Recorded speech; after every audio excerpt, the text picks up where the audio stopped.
आप सभी को जय मसीह की। परमेश्वर का मैं धन्यवाद देता हूं। प्रभु ने सुंदर समय दिया कि हम परमेश्वर के कलाम को सीखें। प्रियो, मैं आज की सुबह के समय कुछ बातें आपसे मैं करना चाहूंगा जो आपके जीवन के लिए बहुत ही ज्यादा आशीष का कारण है। मेरे साथ में पढ़ेंगे उत्पत्ति की पुस्तक 28 अध्याय उसका 1 पद को पढ़ेंगे। तब इसहाक ने याकूब को बुलाकर आशीर्वाद दिया और आज्ञा दी कि तू किसी कनानी लड़की से विवाह न कर लेना। परमेश्वर पिता इन वचनों के माध्यम से हम सभी को आशीर्वाद दे। इसहाक के 2 बेटे, एक का नाम याकूब था, दूसरा का नाम एसाव था। दोनों जुड़वा थे। बाइबल हमें यह सिखाता है प्रियों, एसाव बड़ा होकर अन्य जाति स्त्रियों के साथ विवाह कर लिया। 27 अध्याय 26 अध्याय उसका 34-35 पद में इन बातों को लिखा है। एसाव बड़ा होकर उनके साथ विवाह कर लिया जिनके साथ उनको विवाह नहीं करना चाहिए था, जिस कारण से एसाव के माता पिता उनके विवाह से दुखी हुए। 26 अध्याय उसका 35 पद को आपके लिए पढ़ना चाहूंगा।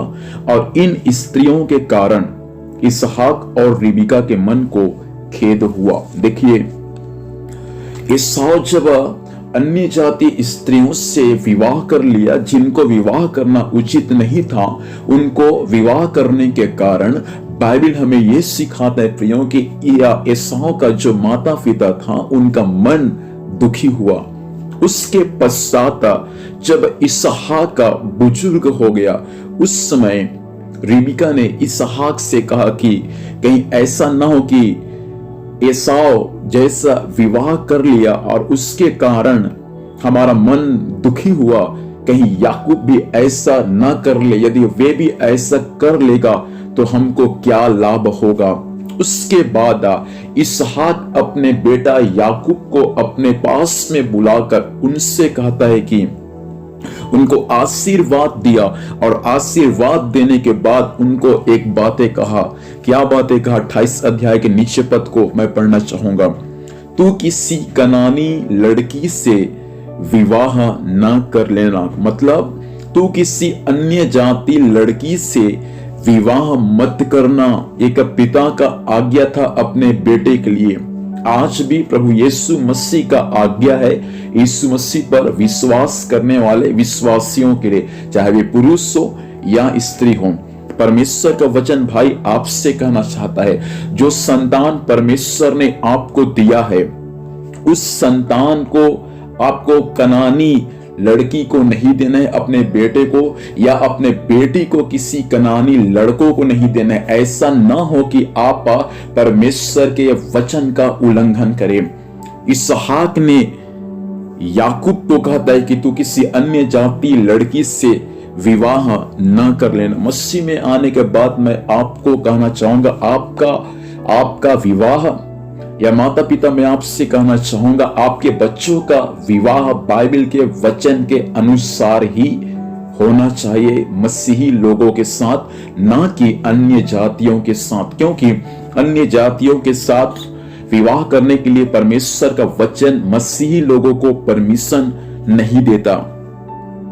इसलिए इसहाक ने कहा याकूब को कि तू किसी अन्य जाति स्त्री के साथ विवाह मत करना, जैसा तुम्हारा भाई एसाव ने किया था। और बहुत सारे लोग हैं जो अन्य जातियों के साथ विवाह करना चाहते हैं। मेरे भाई, आप मसीह होकर ऐसा पाप ना करें। आप अन्य जातियों के साथ यदि आप अपना बेटा और बेटी को देते हैं, बाइबल के वचन के अनुसार ये पाप है, क्योंकि ज्योति और अंधकार का कोई मेल जोल नहीं है। पौलुस अपने पत्रियों में, कुरिन्थ के पत्रियों में इन बातों को कहता है कि ज्योति और अंधकार का कोई मेल जोल नहीं है। इसलिए जब आप नहम्याह की पुस्तक उसका 13 अध्याय उसका 26 और 27 पद को पढ़ेंगे तो वहां ऐसा लिखा है कि सुलेमान बहुत सारे स्त्रियों के साथ विवाह किया, और ऐसा लिखा है कि अन्य जाति स्त्रियों ने सुलेमान को पाप में फंसाया और सुलेमान को लिखा है वचन में सुलेमान को उन अन्य जाति स्त्रियों ने अपने ईश्वर का आराधना करने में उसको उत्तेजित कर दिया है, और सुलेमान अन्य जाति स्त्रियों के साथ पाप में फंस गया। और बाइबल ये सिखाता है कि वे सुलेमान अपने घरों में अन्य जाति स्त्री जिस ईश्वर का आराधना करते थे उसका वेदी उन्होंने अपने घरों में बनाया है। प्रियो, अन्य जाति स्त्रियों के साथ, अन्य जाति पुरुषों के साथ विवाह करना परमेश्वर के वचन के विरोध में पाप है। मसीह में आने के बाद कोई जात पात नहीं है। मसीह में आने के बाद हम सभी लोग मसीह में एक हैं, मसीह में एक साथ हैं। हम सभी लोग एक ही जाति के हैं, अर्थात प्रभु में हम सब एक है। तो मसीह में आने के बाद आप कोई भी कास्ट, कोई भी जाति के साथ आप विवाह कर सकते हैं, लेकिन मसीह में आने के बाद अन्य जातियों के साथ विवाह करना बाइबल के वचन के विरोध में पाप है। कोई है मुझे जो सुन पा रहे, अन्य जातियों के साथ अपने बच्चों को आप देना चाह रहे हैं, आप प्रभु से भटकेंगे, आपका बच्चे प्रभु से कल कल भटकेंगे। आप भाई बहन, परमेश्वर का वचन आपको चेतावनी देना चाहता है। आप प्रभु को जानकर यदि अन्य जाति स्त्रियों के साथ शादी करने के लिए आप यदि रिश्ता को लगा दिए हैं, तो प्रभु आपसे कहना चाहता है उस रिश्ता में परमेश्वर की उपस्थिति नहीं रहेगा, उस रिश्ते में परमेश्वर आपके साथ नहीं रहेंगे।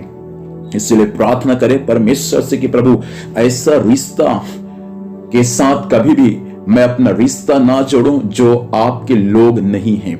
इसलिए प्रार्थना करें प्रभु से कि परमेश्वर मुझे भी ऐसा बना दे कि मैं भी वचन के अनुसार सही जीवन जीने वाला बन जाऊं। भाई, परमेश्वर आज की सुबह आपसे भी कहना चाहता है, अपने लिए जीवन साथी आप अन्य जातियों में ना देखें, आप अपने लिए जीवन साथी मसीही में देखें। बहन, परमेश्वर आपसे कहना चाहता है आप अपने लिए जीवन साथी अन्य जातियों में ना देखें, प्रभु के लोगों में देखें। माता पिताओं, परमेश्वर का वचन आपसे कहना चाहता है अपने बेटों के लिए, अपने बेटियों के लिए अन्य जातियों में आप रिश्ता ना देखें। ऐसा ना हो कि आप अन्य जातियों में रिश्ता देखकर परमेश्वर के वचन के विरोध में बलवा करें।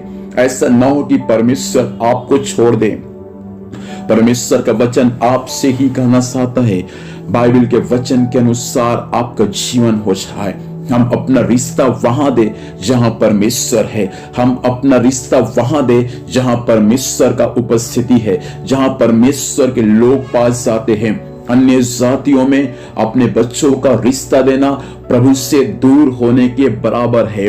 मैं आपसे कहना चाहूंगा, आप यदि अन्य जातियों में अपने बच्चों का रिश्ता को देंगे तो आप वचन के अनुसार पापी ठहरेंगे, और आप और आपके संतान आने वाले समयों में वे प्रभु से दूर हो जाएंगे। वहां परमेश्वर का आत्मा, वहां परमेश्वर का उपस्थिति काम नहीं करेगा। इसलिए इसहाक ने अपने बेटे याकूब को बुलाकर उन्हें आशीर्वाद दिया और उनको एक बात कहा कि बेटा, अन्य जाति में अपने लिए लड़की न खोजना, अन्य जातियों में अपने लिए किसी लड़की के साथ विवाह न कर लेना जैसा तुम्हारा भाई ने किया था। आज हमारे लिए बहुत सारा उदाहरण है, हमारे शहर में, हमारे परिवार में, हमारे कलीसिया में, हमारे बीच में, हमारे समाज में ऐसे बहुत सारे लोग हैं जो मसीह को जानकर अन्य जातियों में अपना विवाह कर लिया, अन्य जातियों में वे अपना रिश्ता को अपना लिए और आज वे प्रभु से दूर हो चुके हैं।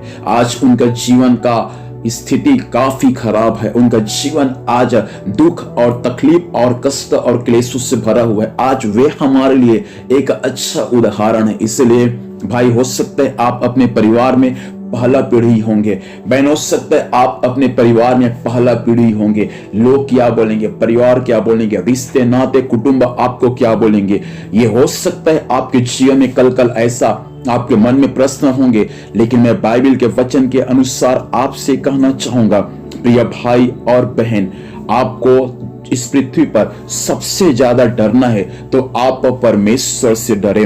वही परमेश्वर आपके लिए काम करेगा, वही परमेश्वर जीवन के हर परिस्थितियों में आपके लिए खड़ा रहेगा। इसलिए हम प्रभु से प्रार्थना करें आज की सुबह के समय।